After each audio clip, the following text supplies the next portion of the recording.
olajos hordó, illetve olajos kanna. A kannában még talán találunk olajat.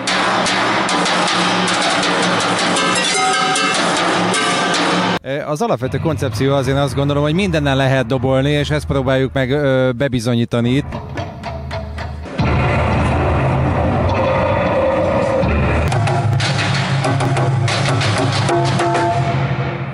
Mindenki nagymamájától összegyűjtöttük a befőttes üvegeket. A hangolás itt a kiválasztás.